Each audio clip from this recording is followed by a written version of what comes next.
Magandang araw mga kaibigan. Isang kwentong muli ang aking ibabahagi sa inyo na tiyak nakapupulutan niyo ng aral. Pero kung bago ka pa lamang sa aking channel, ay pakilike po ng ating video. Paklik ng subscribe button, gayon din ng bell icon para lagi po kayong updated sa mga paparating pa na upload. Nang maiwan ako mag-isa, ay iniyukyuk ko ang ulo sa lamesa. Carmela, simula nang malagay kami sa ganitong sitwasyon ay hindi pa kami nagkakausap ni Daniel. Ito lang yata yung time na nakalapit ito nang wala si Katrina na nagwawala. Nag-angat ako ng tingin. Hindi ko man lamang namalayan na umiiyak na pala ako. Basa na pala ng luha at tiyak kong nababaka sa mukha ko ngayon yung sakit na dulot ng dalawang taong mahal ko sa akin. Lumapit si Daniel at agad akong kinabig ng yakap. I'm sorry. Kahit ilang sorry pa ang sabihin nito, paulit-ulit din naman akong pinapatay ng sitwasyong pinaglagyan nito sa akin. Kahit ilang sorry pa, hinding-hindi na maibabalik yung tiwala ko rito. Puro ka na lang sorry. Hindi naman nagagamot ng sorry mo yung nararamdaman kong sakit ngayon, Daniel. Bakit kung kailan mahal na mahal kita, saka mawawasakin ang puso ko ng ganito? Daniel, palayain mo na lang ako. Lumayo ito sa akin at seryoso akong tiningnan. Gusto mong malaman kung bakit niloko kita? Tanong nito sa akin. Ngumisi pa ito, saka nag-iwas ng tingin. Oo, Daniel. Dahil nakukulangan ako sa'yo. Diretsa ang ani nito. Hindi mo magawa yung mga bagay na gusto ko sa isang relasyon. Lalo na sa sex, ang plain mo masyado, Carmela. Naibigay ba ni Katrina sa'yo lahat ng kulang ko? Oo. Then, iwan mo na ako. Maghiwalay na tayo, Daniel. Hamon ko rito. No, walang maghihiwalay. Bahagya akong natawa. Wala, pero gusto mo dalawa kami ni Trina sa buhay mo? Daniel, ano bang nagawa kong mali sa'yo para iparanas mo sa akin to? Ginawa ko naman ang lahat para maging mabuting asawa sa'yo ah. Luha ang ani ko rito. Lumapit ito muli sa akin. Gusto ko pa rin maging mabait sa'yo, Carmela. Marahang hinaplos nito ang buhok ko, sabay marahas na hinaltak. Pero wag mong sagarin ang pasensya ko. Hindi tayo maghihiwalay. Kung kailangang i-dispatch ako si Trina, gagawin ko. Hihintayin ko lang mailabas niya ang anak ko. Magiging normal ulit ang relasyon natin, Carmela. Ngumisi pa ito. Kapag nawala na si Trina, ikaw na ang kikilalaning ina ng anak ko. Gusto mo ba yon? Muling naglandas ang luha ko. Daniel? Natatakot ako sa lalaking ito. Hindi ito yung Daniel na nakilala ko. Sobrang bait na lalaking pinakasalan ko. Hindi ganito na kulang na lang ay sungay at mukha na itong demonyo. Wife, gusto mo bang magtungo tayo sa kwarto? Napahikbi na ako ng biglang pagbabago na naman ng mood nito. Tinanggal na nito ang pagkakasabunot sa akin, saka inalalayan akong tumayo. Alam ko na ang balak nito. Lumamya na ba ang sex sa pagitan nito at ni Trina? Ilang days na kasi na pumupuslit ito o kaya ay kapag wala si Trina ay umiisa ito sa akin. Hindi kami nag-uusap, puro sex lang. Pagkatapos ay lalayo na agad ito. Kahit sobra akong nasasaktan, ay wala naman akong ibang choice. Ginagamit ito ang katawan ko para paglabasan ng init ng katawan. Saka ito babalik sa silid na gamit ni Trina at doon natutulog. Isang linggo pagkatapos naming malaman na buntis si Trina, ay dumalaw ang mga kaibigan ni Daniel. Hindi ako sumali sa umpukan. Nandito lang ako sa garden at tulala. Are you okay? Dinig kong tanong ni Emily. Umupo ito sa tabi ko at ginap ang kamay ko. Mabilis kong tinabig iyon at umusog palayo sa kinauupuan ko. Nasa dulong parte naman ito. Alam mo na? Malungkot ang boses na tanong niya sa akin. Carmela, I'm sorry. Kung talagang nagsosorry ka, baka pwedeng kumbinsihin mo ang kuya mo na makipaghiwalay na sa akin. Kung talagang nagsisisi ka, tulungan mo naman ako makaalis dito. Mahal ka ni kuya. Nagigipit lang siya sa sitwasyong ito. Ginagawa niya to para hindi ka mawala sa kanya. Ikinukulong niya ako rito. Pati magulang ko hindi ko makausap dahil wala kaming cellphone na pwedeng magamit para kontakin sila. Hindi ako mahal ng kuya mo. Hindi ganito ang pagmamahal na alam ko. Seryosong ani ko rito. Ito, tawagan mo sila. Kumustahin mo tapos ibalik mo rin agad sa akin. Inabot niya sa akin ang cellphone. Mabilis kong tinanggap iyon. Aarte pa ba ako? Opportunity ko na iyon, kaya naman mabilis kong tinawagan si Daddy. Hello? Boses nito iyon. Dad, please help me. Ayoko na po rito. Tulungan mo ako, Daddy. Halata naman sa boses ko ang pagmamakaawa.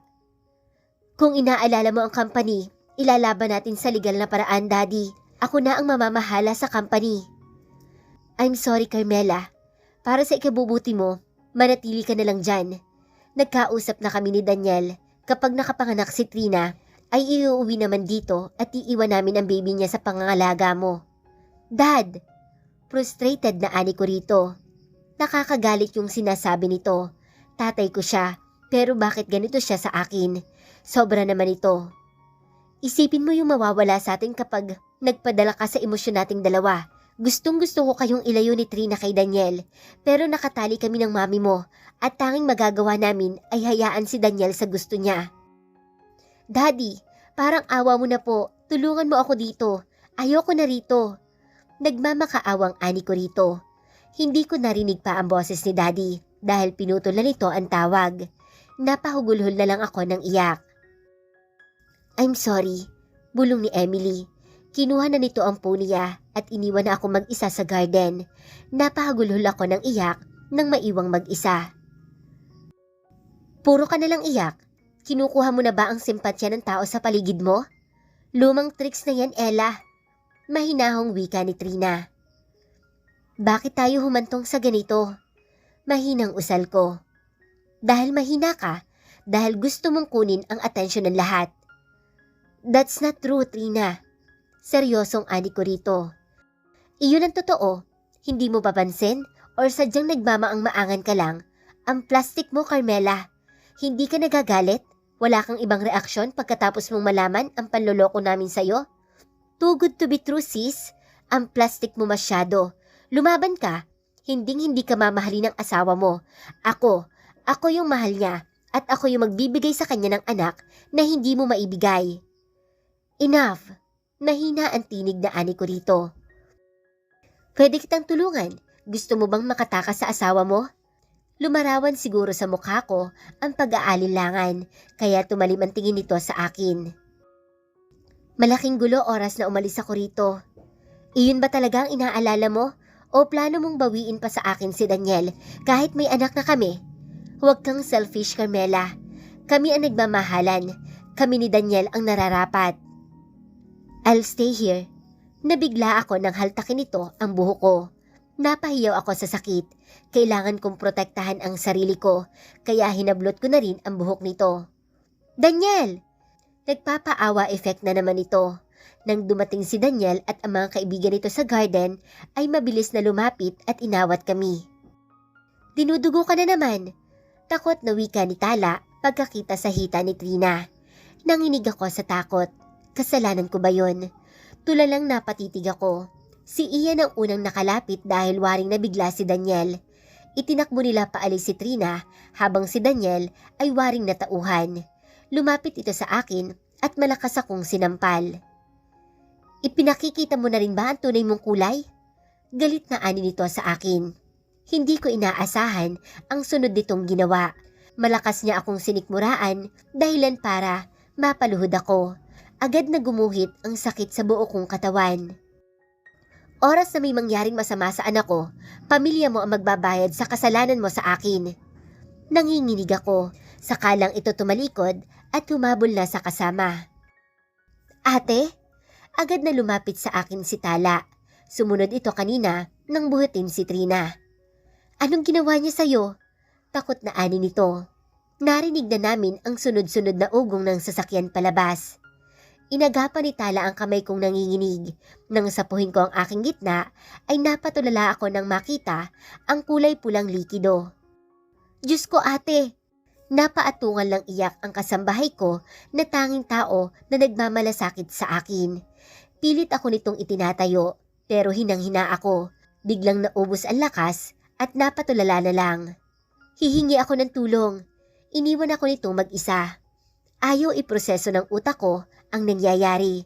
Parang ang mga oras na iyon ay gusto ko na lang mamatay.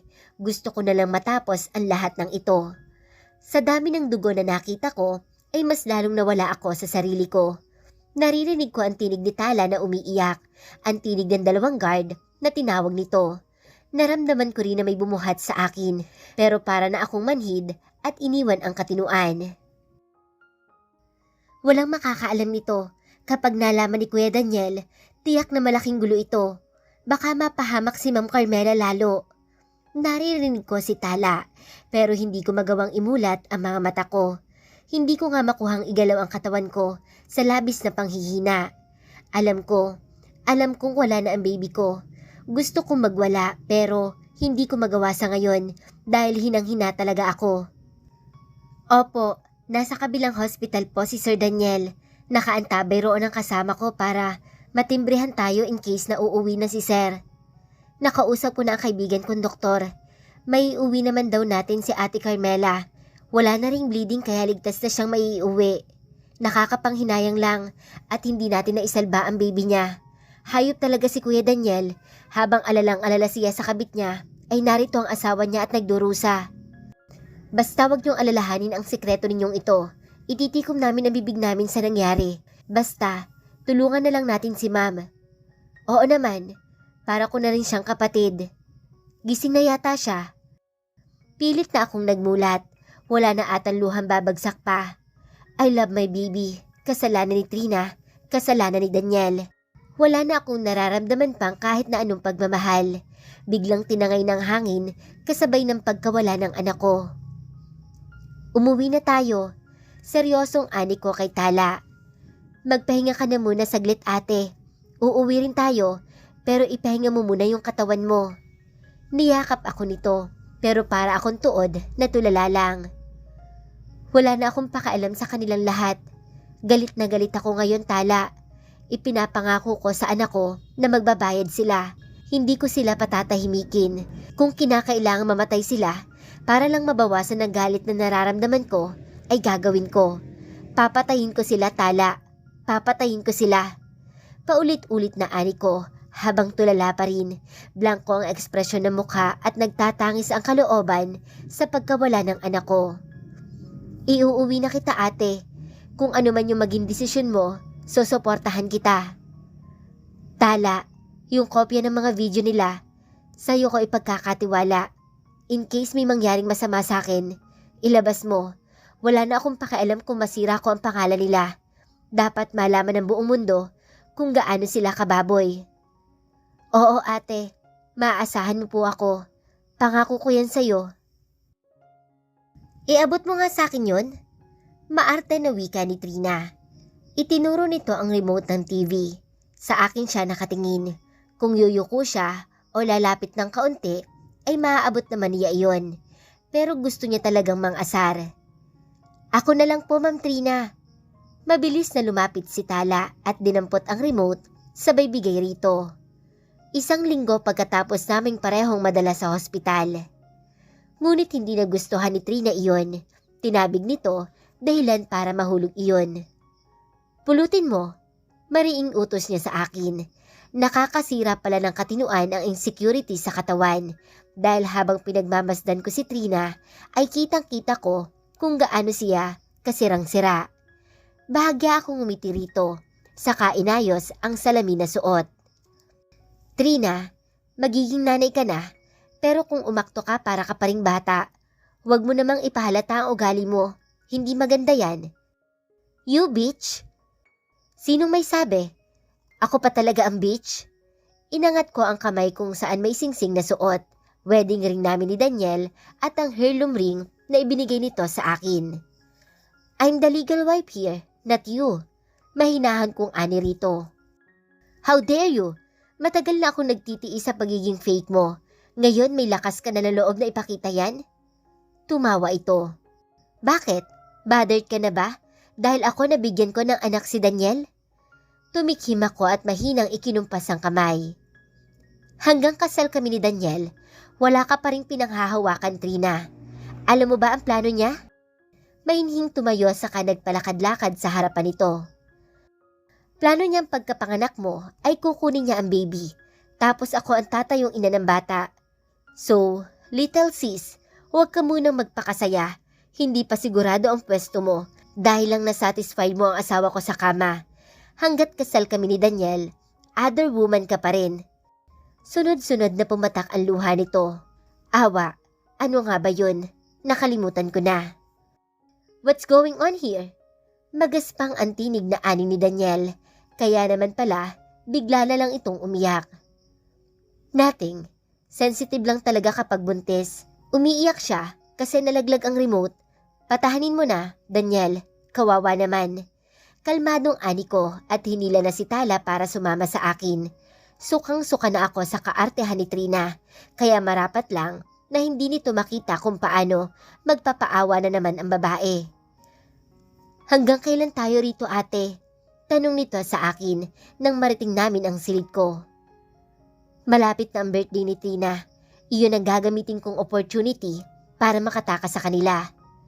Buo na ang loob ko. Kailangan ko munang umalis para makapaghanda sa plano ko. Hindi ko magagawa ang paghihiganting nasa isip ko kung mananatili ako rito. Paano ang magulang mo, ate? Concern na tanong nito sa akin. Pinili nilang itago sa akin ang alam nila. Sumang-ayon ako sa lahat ng ito dahil sa kanila. Pero trinaydor nila ako. Sa tingin mo ba ay dapat ko pa silang isipin? Hindi ba dapat sarili ko naman ang isipin ko? Yung ikasisiya ko naman ang opportunity ko? What if naisip nilang gawin yon para protektahan ka? Tanong nito sa akin. Tingnan mo ako, Tala. Mukha ba ako naprotektahan ng paglilihim nila? Di ba hindi? Nawala pa ang anak ko dahil pilit at sinubukan ko naman na maging sunod-sunuran sa kanila. I tried, Tala. I really tried. Pero hindi naging sapat ang effort ko para kay Daniel. Hinanap pa rin niya sa iba yung bagay na hindi ko naibigay. Naging ganid pa rin siya kahit na siya na yung nagmamahala sa negosyo namin. Tala, alam mo ba ang nasa isip ko? Ginamit nila yung kabutihan at tiwala ko para magmukha akong tanga.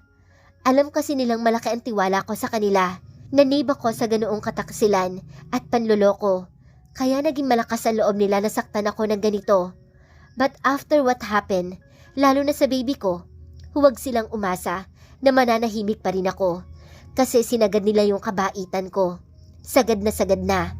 To the point na kayang-kaya ko na makipagkaibigan kay Satanas. Papagbayad ko lang silang lahat sa mga naging kasalanan nila sa akin. Hindi kita huhusgahan dyan, ate. Kasi alam kong hindi mo deserve ang ginagawa nila sa'yo.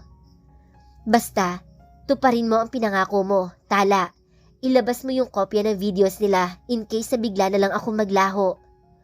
Natatakot ako, ate. Pero gagawin ko anuman ang sabihin mo.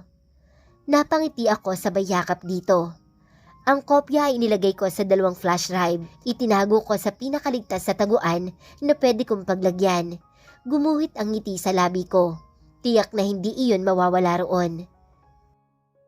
Sumapit na ang kaarawan ni Trina. Lahat ng mga kaibigan ay imbitado. Hindi sasama ang magulang namin dahil sa yate gaganapin ang party. Of course, si Trina ang gagastos. Imbitado ang ibang business partner ni Daniel na walang ideya sa setup namin. Kaya nang dumating ang mga ito, ay ako pa rin ang ipinakilala nito. She's my sister. Pakilala ko naman kay Trina na nakabuntot sa amin ni Daniel mula kanina pa. 3:30 PM pa lang. Hinihintay pa ang ibang kasama. Hindi naman marami ang kasama naming lalayag, kaya kalmado pa ako. Saka feeling ko nga'y kaya ko nang i-handle ang mga ito. May nagbago na nga talaga sa akin. Nang makumpleto ang lahat, ay umalis na kami sa daungan. Pwede bang lumayo-layo ka muna? It's my birthday. Huwag mong agawin ang limelight. Seryosong ani nito. Sexy pa rin ito kahit buntis na. Hindi na nga rin ako nag-react nang makitang revealing naman masyado ang suot nito. Okay, if that's what you want, happy birthday, sis. Pakibantay ng asawa ko. After all, assistant ka naman niya. Kumuyom ang kamao ko, saka nakipagbeso-beso rito. Hindi man marinig ng mga kasama namin ang pinag-usapan namin, ay pinanonood pa rin naman kami ng mga tao. Nang tumalikod ako, ay taas na ko lang itong iniwan. Bahagyang ngumiti sa harapan nila Emily na normal ko namang gawain. Parang natigilan pa nga ang mga ito. Gusto kong tumawa pero hindi naman dapat dahil tiyak na magtataka sila. Nagtungo na lang ako sa kabilang bahagi ng yate. Pera ba ng mga Villanueva ang ginamit ni Daniel na pambili nito? Mayaman ang lalaki, pero sa tingin ko ay malabong gumastos ito ng ganito. Carmela, nakarating ako sa dulong parte. Malakas ang hangin, kaya naman pinili kong maupo na lang muna. Si Ian iyon, may hawak itong 2 wine glass. Ibinigay niya sa akin ang isa at nanatiling hawak ang isa pa. Are you okay? Tanong nito sa akin. Bahagya akong ngumiti. Oo, I'm okay. Mabait si Ian, pero nakuha niyang pagtakpan ng kaibigan niya. I'm really disappointed. Siguro, kung nakita kong naghahalikan ng asawa at kapatid ko, ay tiyak na magre-react na ako roon. Pero dahil sa ginawa ni Ian, ay ibang eksena ang naaktuhan ko. I'm really sorry. For what? Tanong ko rito. Noon pa dapat ipinagtapat ko na sa'yo. Pero hindi mo ginawa kasi matagal na kayo magkaibigan ni Daniel. It's fine, Ian, pero sana natuto na kayo. Kaibigan kayo ni Daniel. Huwag niyong hayaan sirain niya ang sarili niya. Kapag mali siya, sabihin niyo sa kanya. Baka sakaling matauhan. Mahal ka niya, Carmela. Ilang ulit niyang sinabi sa akin yan. Pero niloko niya ako. Hindi ko talaga makita ang logic doon. Kasi kung mahal niya ako, tapos natukso siya sa iba at inulit niya ng inulit yung ginagawa niya, hindi nakapanipaniwala ang pagmamahal na yan. Ang isang pagkakamali ay kaya ko pang unawain.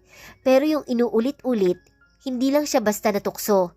Ginusto na niya talaga. Hindi ko i-defend si Daniel dyan dahil alam kong malaki talaga ang pagkakamali niya. Malaki na nga ang pagkakamali, ginatungan niyo pa. Pero siguro nga ganyan ang klase ng pagkakaibigan na meron kayo. Mababaw. I'm really sorry, Ella. Ayaw kong tanggapin ang sorry na yan. Hindi ko kayo papatawarin kung sincere kayo sa panghingi niyo ng tawad sa akin. Noon dapat, nagsalita na kayo. Kung magilty man kayo at mahirapan dahil inuusig kayo ng konsensya niyo, well, deserve niyo yan. Napayuko ito sa sinabi ko. Bumuntong hininga ito, saka inubos ang laman ng wine glass nito. Kung may maitutulong ako sa'yo, magsabi ka lang. Gusto ko makabawi sa pagkakamali ko, Carmela. Talaga? Wes, kung mawala man ako, tiyakin mo na hindi na ako hahanapin pa ni Daniel. What? May plano ka bang lumayo? Siguro. Gusto ko rin namang maging masaya at hindi ako sasaya sa pudar ng asawa ko. Ipapaproseso mo ba ang annulment nyo? No, never. Naisip ko kani-kanina lang, iyon ang gusto ng kapatid ko. Dahil mahal na mahal ko siya, hindi ko yun ibibigay sa kanya. Nagbago ka na. Malungkot ang tinig na ani ni Ian. Well, isa ka sa reason ng pagbabago. Ay mali, isa ka sa naging tulay ko para ako'y magbago. Thank you. Pakiramdam ko ngayon, may mga changes na sakin. I guess hindi nga ako tanga. Bumuntong hininga ito. Tumayo ako at lumapit sa pwesto nito. Dahil nakaupo ito, ay kinailangan itong bahagyang tumingala sa akin. May nakita akong palapit, kaya naman hindi na ako nag-alilangan na yumukod at lumapit ang labi ko sa labi ni Ian. Shock ang larawan sa mukha nito. Namilog pa ang mga mata nito, saka ko sa iyong pumikit. Naramdaman ko pa ang paghawak nito sa bato ko. Pero hindi rin nagtagal na magkalapat ang labi namin dalawa. Sa lakas ng paghaltak ni Daniel sa akin, ay halos sumadsad ako sa railings. Fuck you! Galit na ani nito kay Ian, pero mabilis na yumakap si Trina sa bewang ng asawa ko para pigilan ito na sugurin si Ian. Halik pa lang yan, gigil ka na Daniel? Bumungis-ngis ako sa kabahagyang hinilot ang brasong hinaltak nito sa akin kanina. Walang nakakapansin sa komosyon sa parting ito. Malakas din ang tugtog, kaya kahit magsigawan kami sa parting ito ay ayos lang. So ano, dapat ba ganyan din ang maging reaksyon ko nung nalaman ko ang panloloko niyo sa akin? Be thankful nga at kalmado pa rin ako. Shut up! Singhal ni Trina. Tumawa ako sa katarayan nito ngayon. Mukhang sakin ka gigil na gigil. Baka maging kamukha ko yung anak mo, ikaw rin. Maaalala mo ako palagi kapag naging kamukha ko yan. Tumawa pa ako rito. Magiging reminder yan na minsan sa buhay mo may inapakan kang tao na walang ginawa kundi maging mabuti sa'yo. Ang dalawang lalaki ay masama ang tingin sa isa't isa. Hindi na nga rin ako nagulat nang haltakin ni Daniel si Ian paalis. Naiwan kami ni Trina na seryosong nakatitig sa isa't isa. Napabungis-ngis ako na makitang pasimpleng dinampot nito ang patalim saka itinago sa likuran. So ano, papatayin niya ba ako katulad ng ginawa nila sa baby ko? Bumungis-ngis ako. Ikaw ang reason kung bakit naging ganito ako. Mas lalong lumaki yung insecurities ko sa katawan dahil masyado kang mabait, Carmela. Huwag mong isisi sa tao na naging mabait siya sa'yo. Isisi mo sa sarili mo dahil kahit naging mabuti siya sa'yo, niloko at trinaydor mo pa rin. I really hate you.